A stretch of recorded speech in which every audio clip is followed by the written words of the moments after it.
હવે અહીંયા હરજી વ્યાસજી પથારીથી ભોંયે લઈ લીધા. હવે લઈને શું કીધું કે હું આ ઈંડનો નથી. કેમ કે દાન પુણ્ય બધું કાર્ય તેના સગા સંબંધી બધાય કરતા હતા. તો જ્યારે પણ કોઈ વ્યક્તિ ભક્તિના કાર્યમાં કે ના આ ઈંડનું નથી, તો ત્યારે તેમ સમજવાનું કે એની પાસે કોઈ દિવ્ય જ્ઞાન પણ છે, ત્યારે જ એ શબ્દ બોલી શકે. તેમનું કોઈ પણ સામાન્ય વ્યક્તિ શબ્દ બોલી શકે નહીં. તો એવી જ રીતના ત્યાં કાનજીભાઈ ઊભા હતા. તો ઊભા હતા ને એટલે એને એમ થયું કે ઓહો, આ તો પરમધામની બ્રહ્મ સૃષ્ટિ જ હોય, એ જ આવું કહીએ કે એની પાસે જ આવું જ્ઞાન હોય, બીજા પાસે ન હોય. તો ત્યાં ઊભા હતા. તો ત્યાં વિચાર કર્યો કાનજીભાઈએ કે એ સુકન કાનજી સુનકે બડી ઉપજી દા એ कैसे उन्होंने કહ્યા ક્યા હે હમારે માં, કે દિલમાં એક ભાવ જાગ્યો કે આવું બોલે છે તો કે આપણા નક્કી આપણા સાથ જ હોય, કે આ પરમધામના જ છે તો જ આવું બોલી શકે. એ તો સુકન સો કહે જો કહે વાસના ધામ, ક્યો એ જીવતા રહે યા કે પૂરે મનોરથ કામ. કે આ વાત માત્ર પરમધામની વાસના બ્રહ્મ સૃષ્ટિ જ કરી શકે, અને જો એ થોડા વધુ જીવી જાય તો તેમને સર્વ મનોકામના પૂરી થાય. તો મનોકામના પણ કોણ પૂરી કરશે? શ્રી પ્રાણનાથજી પૂરી કરશે. તો કેવું વિચારવું કોણે? કાનજીભાઈ વિચાર્યું કે થોડાક જો વધારે જીવી જાય ને તો પ્રાણનાથજીની મુલાકાત તેની સાથે કરાવી દઉં. કે યો કરતે કાનજીને યહ બાત શ્રીજી આગે કરી, શ્રીજીએ એ સુનકે દિલ બીચ ધરી. કે આમ વિચારતા ઘરે આવ્યા અને શ્રીજીના ચરણોમાં બેસી હરજી વ્યાસની ત્યાં બનેલી પૂર્ણ પ્રસંગ કહી સંભળાવ્યો, અને શ્રીજીએ આ વાત સાંભળી દિલમાં લીધી. તો બધી વાત હે ને કાનજીભાઈએ શ્રી પ્રાણનાથજી મહારાજને સમજાવીને કીધું કે એની બધી દિલમાં લઈ લીધી, અને કીધું કે શ્રી રાજજી મહારાજ એને સ્વસ્થ રાખે. જો જીવતા રહે जो जीवता ए रहत है कछु चर्चा के सुकना सब सके भानो इनकी तुम साख રહ્યો શયન. કે અને બોલ્યા કે હે કાનજી ભાઈ, જો શ્રી રાજજી મહારાજ હુકમથી હરજી વ્યાસ જીવિત રહેશે તો તેમની સાથે ચર્ચા કરીને તેના તમામ સંશયો દૂર થઈ શકશે. તો એના મનમાં જે સંશયો હતા ને, સંશયો કયા હતા? કે હું આ ઈંડનો નથી, અને બીજા કયા? કે મેં જ્યાં હા કીધી ત્યાં કોઈ ના પાડી નથી શક્યું, અને જે મેં ત્યાં ના કહી દીધું ત્યાં કોઈ હા નથી કીધું. એ કે સંશયો આપણે એના દૂર કરી દેશું. फिर यही बात को उठाया दूर होवे गुमान, सेवा लगा कानजी करने क्यों ए होवे इन्हें पहचान.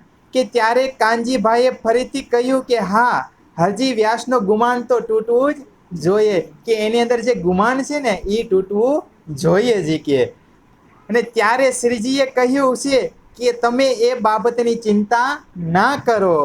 જો ધણીજીની ઈચ્છા હશે તો તેઓ જીવિત રહેશે. અને ત્યાર પછી કાનજીભાઈ નોકરી પર આવ્યા અને જોયું તો હરજી વ્યાસજી જીવિત હતા. અને ફરી પાછા જો ગયા ને શ્રીજી સાહેબ પાસેથી ફરી પાછા હરજી વ્યાસ પાસે ગયા તો એ જીવિત હતા. અને જેવા જીવિત જોયા એટલે કે તો હવે તેમણે નોકરીના બદલે હરજી વ્યાસની સેવા સાકરી શરૂ કરી દીધી. ત્યાં નોકરી જ કરતા હતા, નોકરી બંધ કરીને હવે હરજી વ્યાસજીની સેવા કરે, કે એને સ્વસ્થ કરવાની કોશિશ કરે છે કે ઝડપથી તે ઊભા થઈ જાય. કે તીન તરકારી લ્યાવહી શોધ કે બાગો છે તબ રાજી હોવે કાનજી પર કહ્યો શાબાશ મેં. કે ત્યારે તાજા તાજા શાકભાજી બગીચામાંથી લાવી અને હરજી વ્યાસજીને જમાડે છે. અને જ્યારે એટલા પ્રેમ ભાવથી જમાડે છે ને તે હરજી વ્યાસજીએ કીધું શાબાશ કાનજી શાબાશ, કે તમારા જેવી કોઈ સેવા કરી નહીં. મારા બંને પુત્ર છે પણ એકેય પાસે આવતા નથી, પણ તમે જે સેવા કરી એવી સેવા કોઈએ કરી નહીં. કે માંગ જો કશું માંગના સો મેં દેવું તુમકો, તે રાજી મુझे बहुत किया इन सेवा के મોહ. કે અને કહ્યું કે કાનજી, તારે આવી પ્રેમપૂર્વક સેવાથી હું પ્રસન્ન થયો છું. કે અને બોલ જે માગે તે આપું. તું કે તરત કે તમે બોલો, કે તમારે જે જોઈને તે હું તમને આપી દઉં. કે जो 1000 रुपया देवही मैं राजी न तिन पर, तेरी तरकारी की सेवा से खुशाल हुआ इन पर. એ કે મને કોઈ જો 1000 રૂપિયા આપે ને, ત્યારના 1000 રૂપિયા એટલે બહુ કહેવાતા, એટલે અહીંયા એમ કીધું કે મને કોઈ જો 1000 રૂપિયા આપે ને તો હું એટલો બધો તોય હું ખુશ થાવ નહીં, કે એટલો બધો હું તમારી સેવાથી હું ખુશ થયો છું, અને તમારી જે શાકભાજીની સેવા તમે મને તાજા તાજા જમાડો છો ને એવું કોઈ કરી શકે નહીં. કે અને ખુશાલ હુઆ ઇન પર, કે બહુ ખુશી થઈ ગયા હરજી વ્યાસજી એના ઉપર. ને બહુ મોટા પંડિત હતા હો, શાસ્ત્રોમાં કેટલાય લોકોને તેને હરાવી દીધા હતા. શાસ્ત્ર થતું ને તો કેટલાય લોકોને હરજી વ્યાસજીએ હરાવી દીધા હતા, એવા મોટા પંડિત હતા એમ.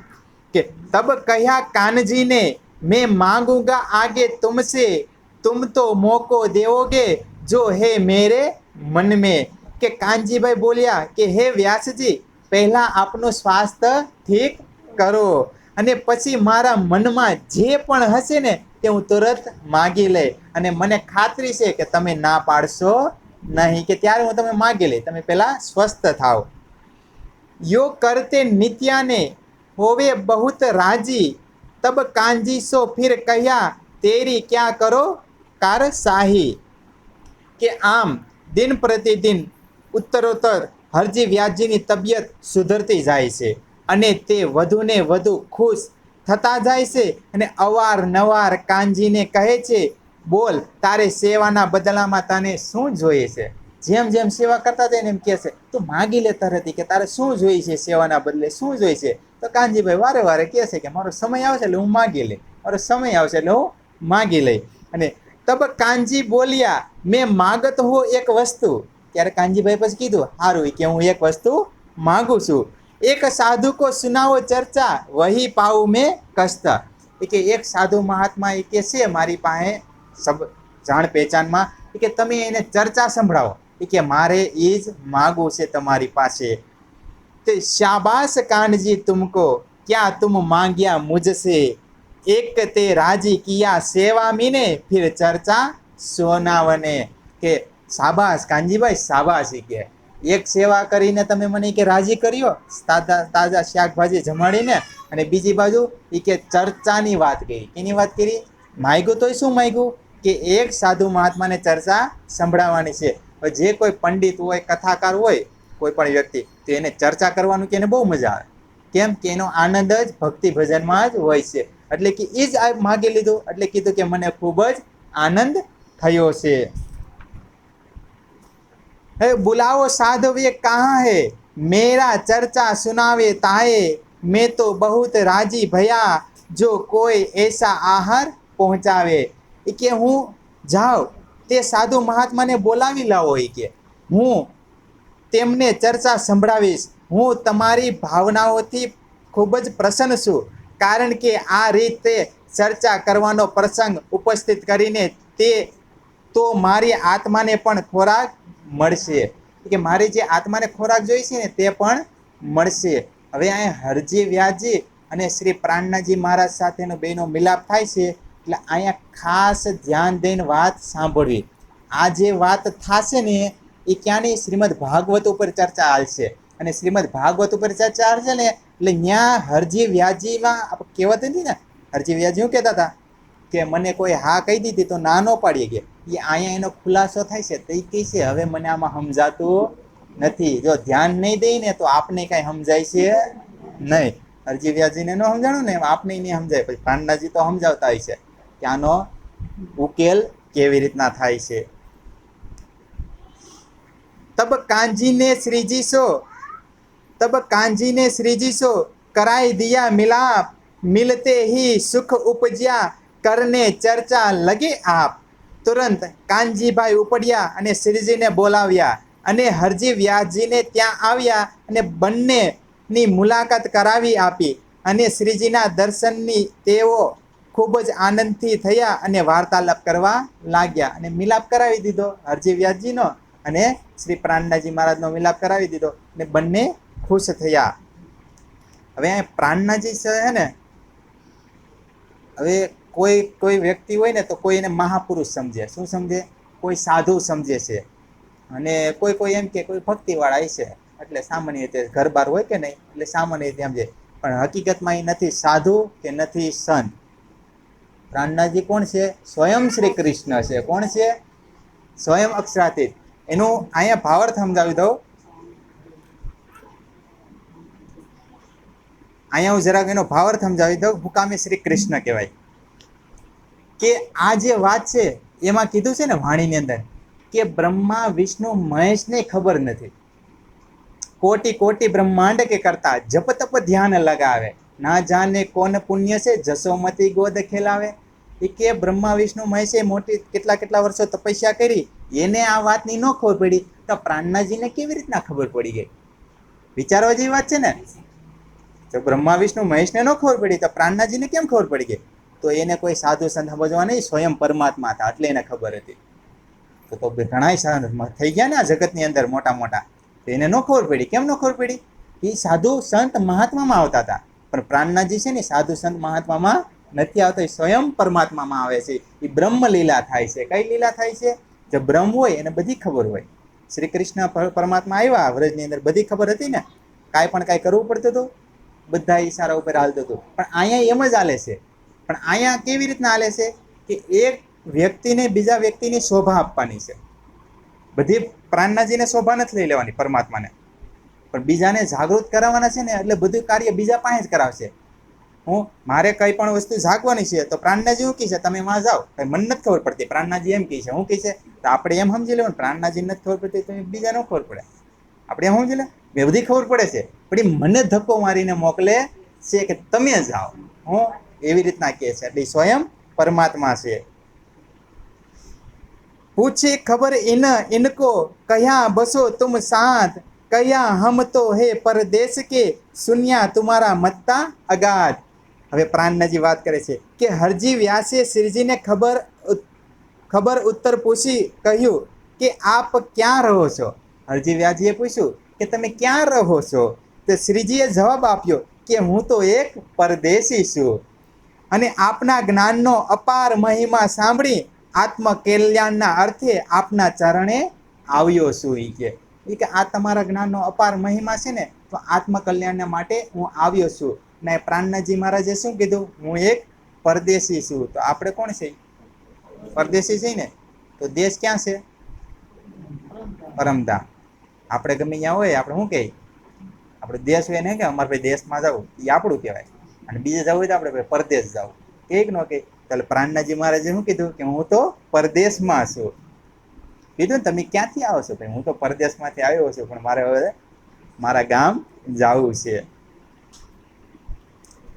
ભલે સાધ તુમ આયે મેં ચર્ચા સુનાઉં તુમકો, જો ચર્ચા કહો સો કરો તુમે રાજી કરો 300.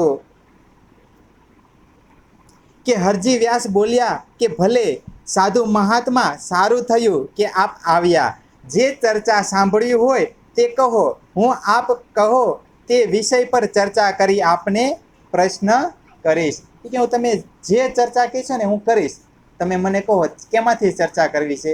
તેવી રીતના પૂછ્યું. અને સુનત ठोर दई उतरने अपने बीच बाग में जब होने लगी चर्चा भागवत के वचनों से. કે હરજી વ્યાસે પોતાના બગીચામાં સ્વામીજીને ઉતારો આપ્યો અને શ્રીજીને ઈચ્છા અનુસાર શ્રીમદ ભાગવત પર ચર્ચા શરૂ થઈ. તો શ્રી પ્રાણનાથજી મહારાજને ત્યાંનો એક બગીચો હતો હરજી વ્યાસજીને, તેમાં ઉતારો આપ્યો અને પછી કીધું કે ભાઈ મારે શ્રીમદ ભાગવત ઉપર ચર્ચા સાંભળવી છે. તો હરજી વ્યાસજીએ શ્રીમદ ભાગવત ઉપર ચર્ચા શરૂ કરી. અને સુનત માસ દો હુએ દોયે રાજી ભય મગન, એક દિન ઠોર નારાયણ કી તાકે કહે વચન.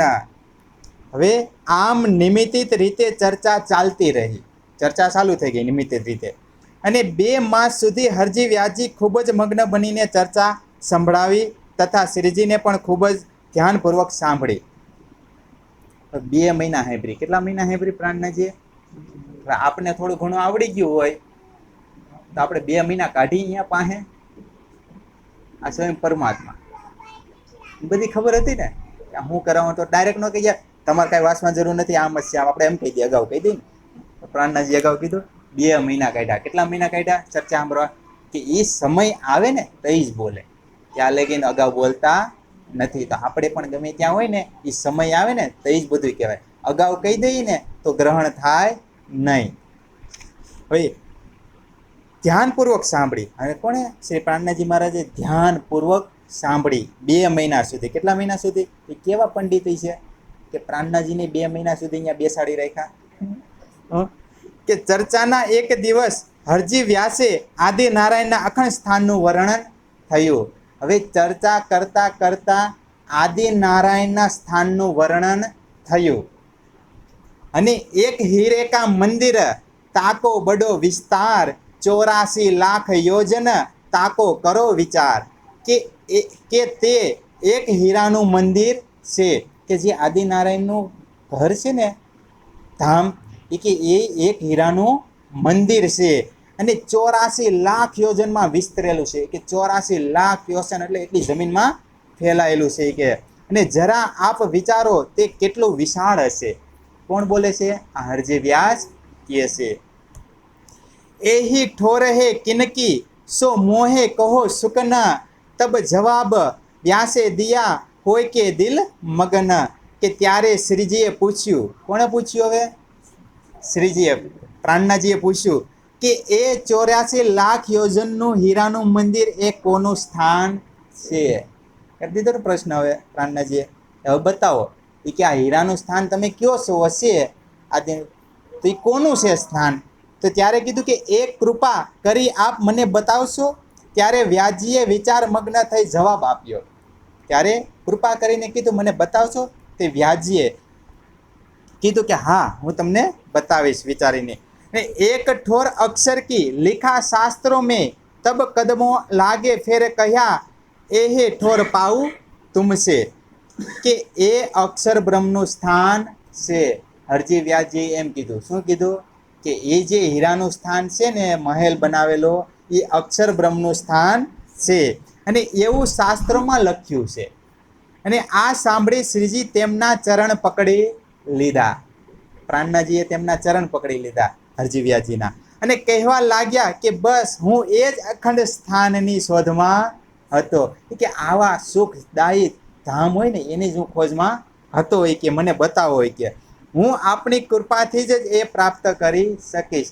કે તમારી જો કૃપા થશે ને તો જ હું બધું પ્રાપ્ત કરી શકે. એવું કોણ કહે છે? પ્રાણનાથજી હરજી વ્યાસજીને કહે છે. આપણે કહી તમારી કૃપા, આપણી પાસે એટલું બધું જ્ઞાન હોય તો મારી કૃપા થાય છે આપણે સામું કહી એટલે ક્યારેય આપણી પાસે થોડું પણ જ્ઞાન થઈ ગયું તો એનો અભિમાન કરવો નહીં. આપણે જેમાં એ પ્રાણનાથજી મહારાજ જેવી રીતના સમજાવે છે ને રેણી કેણી ધીમે ધીમે લેતી જવાની. એહી ઉપર તલે માહે બાહેર કઈ એ બ્રહ્માંડ તીત મોસો કહો સમજાય કે એ જો ઠોર અતીત. હવે શ્રી પ્રાણનાથજી મહારાજ કહે છે હરજી વ્યાસજીને કે એ ઉપર તલે માહે બાહેર, કે આ નીચે છે કે ઉપર છે કે બહાર છે કે અંદર છે, એ ધામ ક્યાં આવેલું છે તે મને બતાવો. એ કે 5 तत्व 3 गुण और मूल प्रकृति इनको नाश तुम कहो यो ठोर अक्षर की तीत. કે હે વ્યાસજી આપે શ્રીમદ ભાગવતના 12મા સ્કંદમાં, ક્યાં લખેલું છે? શ્રીમદ ભાગવતના 12મા સ્કંદમાં અધ્યાયમાં બતાવ્યું છે કે આ 14 લોક, 5 તત્વ, 3 ગુણ તથા મૂળ પ્રકૃતિ આ સર્વનો મહાપ્રલયમાં નાશ થાય છે. તો ફરી આપને પૂછું છું કે અક્ષર બ્રહ્મનું ઠેકાણું ક્યાં છે? પાછું કીધું ને, તમે એમ કીધું કે આ અક્ષર બ્રહ્મનું સ્થાન છે, હીરાનું મંદિર છે, સ્થાન છે અક્ષર બ્રહ્મ, પણ એ કે ક્યાં આવેલું છે? પણ આમાં જો તમે કહેતા હોય તો 5 તત્વ, 3 ગુણ, 14 લોક બધાનો નાશ થાય છે, તો આમાં હોય નહીં. કે તમે ખુદ જ એમ કીધું કે તમે જ સૌ એમ કહો છો. હરજી વ્યાસજીને કહે છે તો હમસો અંતર ના કરો ય બતાવો તુમ ફેર ફેર વિનંતી કરે સુને તુમ્હારે મુખ હમ. કે મારાથી હમસો ઉત્તર ના કરો, અંતર ના કરો એટલે મારાથી તમે એ કે ભેદ છુપાવોમાં એ કે મને એ ધામનું તમે વર્ણન કરીને મને બતાવો, મારે તરત એ ધામનો આનંદ મેળવવો છે. હરજી વ્યાસજીને વારંવાર વિનંતી કરી અને શ્રી પ્રાણનાથજી કહે છે. ने तब जवाब ये व्यासे दिया, यह ठोर आदि नारायण क्षीर सागर में रहत है, लिखे शास्त्रों में पहचाना। કે ત્યારે હરજી વ્યાસજી બોલ્યા કે અરે રે મારાથી ભૂલ થઈ ગઈ છે કે શું કીધું કે મારાથી ભૂલ થઈ ગઈ છે, તે તો આદિનારાયણનું સ્થાન છે, અક્ષર ભગવાનનું સ્થાન નથી કે, અને જે ક્ષીરસાગરમાં રહે છે, તો શું કીધું કે ક્ષીરસાગરમાં રહે છે એ, અને આવું શ્રીમદ ભાગવતમાં 10મા સ્કંદમાં અને 89મા અધ્યાયમાં અને 53મા શ્લોકમાં લખેલું છે. એ કોણે કીધું? હરજી વ્યાસજી કહે છે કે તબ શ્રીજીએ કહ્યા, એ તો કહ્યા મીને ઈંડ ને એ મહાપ્રલય में ના રહે, ઈંડ ત્રિગુણ સમેત બ્રહ્માંડ में. હવે શ્રી પ્રાણનાજી મહારાજ આપે છે જવાબ કે ત્યારે શ્રીજીએ કહ્યું કે ક્ષીર સાગર તો આ 14 લોકની અંદર છે. ક્યાં છે એ કે? અને મહાપ્રલયમાં 14 લોક સહિત ત્રિગુણ નાશ થઈ જાય છે કે ક્ષીરસાગર છે એ આ 14 લોકની અંદર આવ્યો છે, અને 3 ગુણ 5 તત્વો બધું નાશ થઈ જાય, તો ક્ષીરસાગર રે કેવી રીતના? કે તમે એમ કીધું કે એ અખંડ સ્થાન છે, અને એને કીધું એ આદિનારાયણનું સ્થાન છે, તો રે કેવી રીતના? આમ કયો તમે નાશ થઈ જાય, ને આમ કયો એનું ધામ છે. फिर विनती करे, हमसो ना करो अंतर, हमें तुम बिना कौन समझावही, देव आवे दिखाए पट अंतर. કે ફિર વારંવાર વિનંતી કરે છે પ્રાણનાજી એ કે મારાથી તમે ભેદ ન છુપાવો, એ તમને ખબર હોય ને તો મને તરત કયો. એ કે હરજી વ્યાસજી કહે છે કે મને તરત કયો કે મારાથી ભેદ છુપાવોમાં, દિખાવે પટ અંતર, તમે તરત દ્વાર ખોલો કે મારી આગળ, કે હું તરત મારે ધામના દર્શન કરવા છે. કે तब व्यासे झुके के कहा, मोहे कहत तुम क्या, शास्त्रों में ऐसा लिखा तो क्या उत्तर देवे इनका. હવે હું કીધું ત્યારે વ્યાસજી પોતાના જ્ઞાનના ગુમાનથી શરમાઈને ક્રોધિત થઈ આવે, હવે બોલ્યા કે હે સાધુ મહાત્મા, મારી પાસે શું કેવડાવવા માગો છો હોય કે તમે, અને શ્રીમદ ભાગવતમાં જેનો ઉલ્લેખ જ નથી.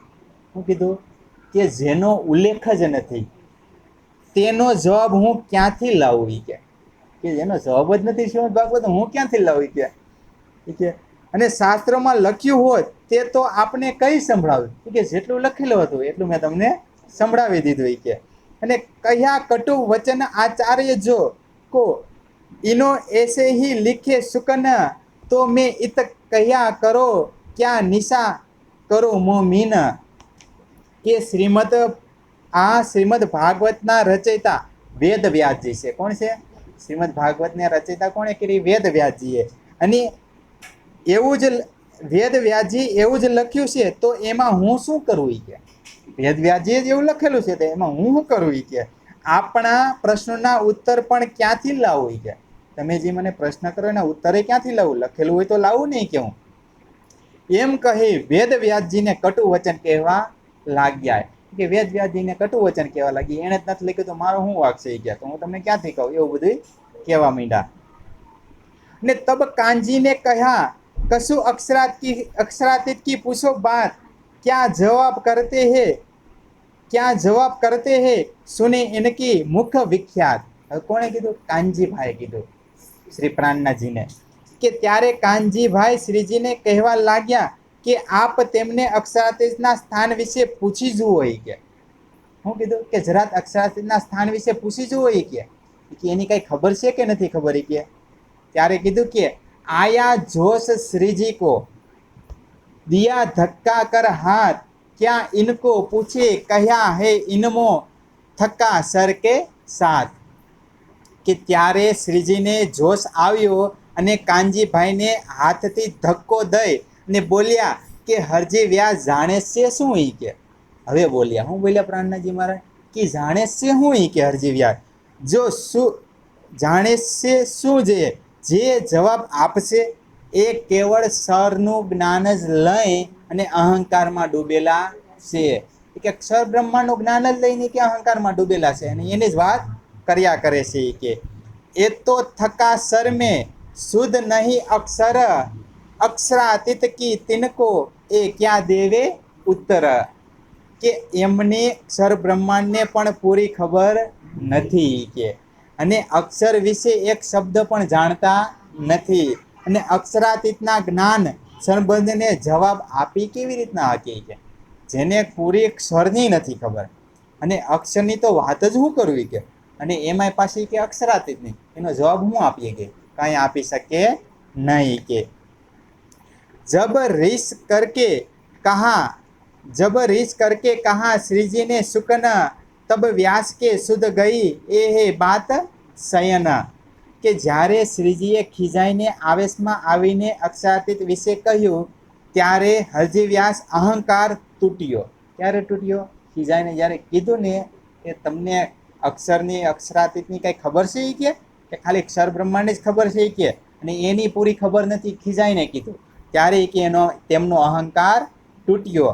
કીધું હતું ને કે મને કોઈ હજી હા કે ના કોઈ પરિવર્તન કરાવી શક્યું નથી. હવે જવાબ દઈએ ગયા ન દઈએ ગયા તો એવી રીતના શ્રીમદ ભાગવતની અંદર જવાબ કોણ દઈ ગયું? શ્રી પ્રાણનાજી મહારાજ આપે છે આ જવાબ ગોતી ગોતી કે અહીંયા આની કડી આમ જોઈન્ટ થાય છે. હવે કોણ પરમાત્મા હોય ને જ દઈએ ગયા, કેમ કે એને જ ખબર હોય. કાં તો ઘણા હતા ને ન કરી ગયા તો કોણ હતું? એ સ્વયં પરમાત્મા હતા.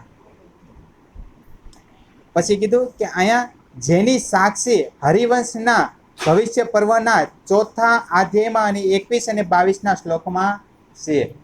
તો કેમાં હરિવંશ પુરાણ છે ને તેમાં આપણી સાક્ષી છે. કોની છે? આપણી જે બ્રહ્મપ્રિયાઓ છે ને તેમની સાક્ષી એમાં લખેલી છે. તો અહીં પ્રમાણ તો તેનો શ્લોક આપેલો છે 2 કે અભાવીનો ભવિષ્યતિની મુનિયો એ બ્રહ્મરૂપીણ ઉત્પન્ના કલયુગે પ્રધાન પુરુષા સયા.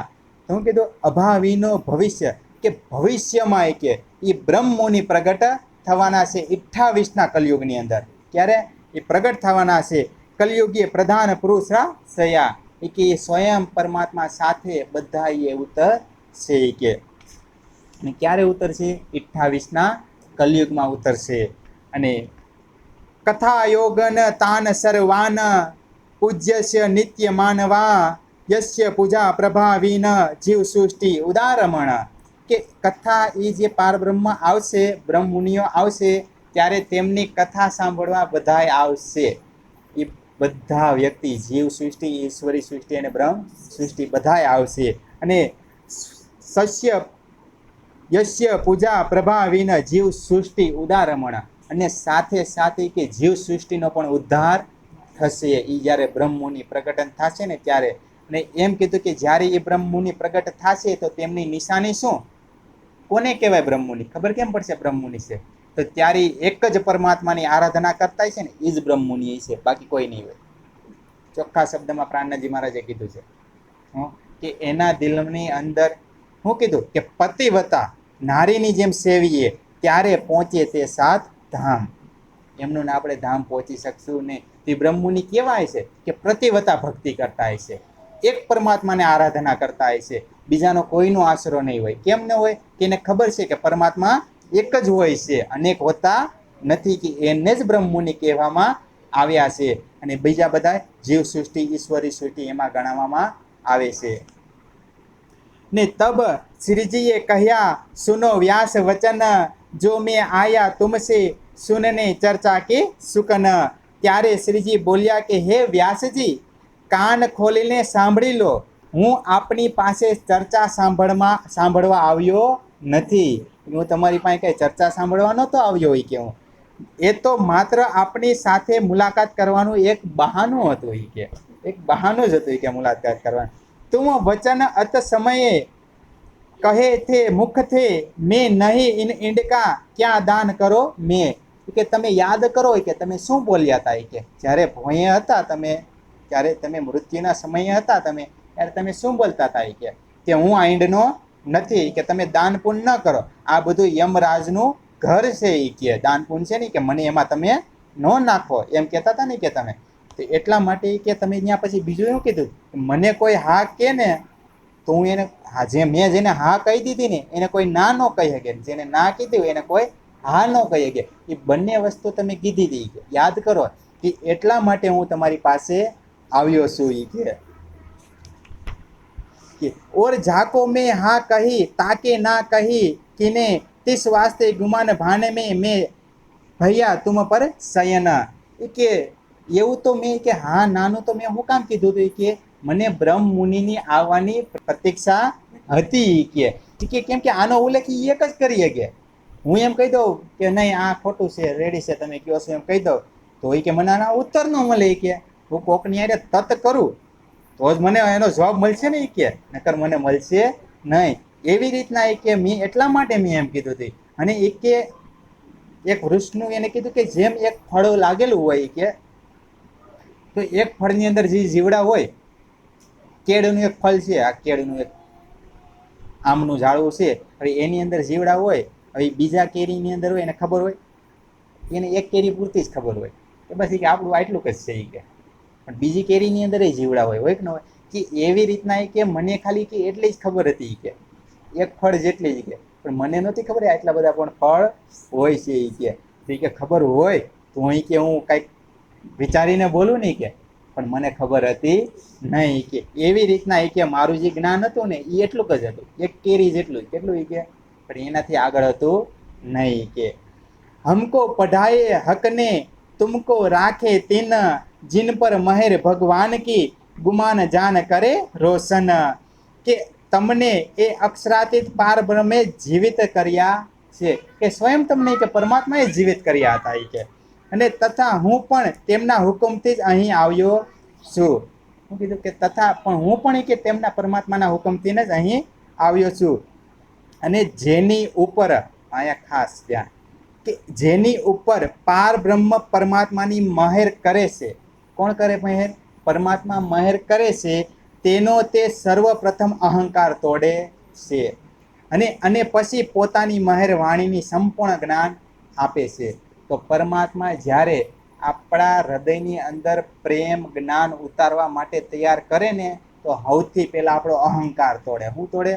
અહંકાર તૂટે ને તો જ એ જ્ઞાન અંદર પ્રવેશ થાય નકર થાય નહીં. એટલે ગમે ત્યાં આપણે ઘણી વખત આપણે તો કોઈ જાતા નથી એટલું બધું કાર્ય કરવા બાકી જેને એમ થાય મનમાં કે મારે સાધુ બનવું છે કોઈને એમ જીવનમાં થઈ ગયું કે ભાઈ મારે સાધુ બનવું છે મંદિરમાં જ રહેવું છે તો મંદિરની અંદર કેટલી સેવા કરાવે ખબર એ સેવાથી તમે થાકો નહીં ને તો એ તમને સાધુપણું આપે એમનું સાધુપણું ન આપે.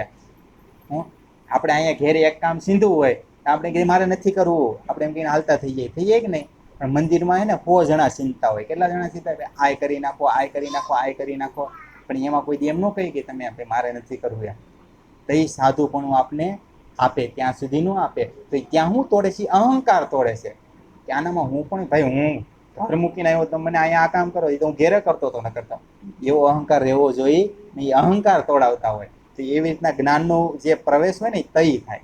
અહંકાર પહેલાં તોડવો પડે છે. તો આપણે અહીંયા વાણીને વિરામ આપી દઈએ એટલે ફરજિયાત અહંકાર તો તોડવાનો જ. ક્યાંય પણ જગ્યાએ બેઠા હોય તો અહંકાર લઈને બેસવાનો નહીં. અહંકારને એવું લાગે તો દરવાજા બારો મૂકી દેવાનો કે સારી વાત આવતી હોય ને તો ઉતરી જાય જીવનની અંદર પછી ભલે આપણો હોય પકડી લે સમયની અંદર. બોલીએ શ્રી પ્રાણનાથ પ્યારે કી જય.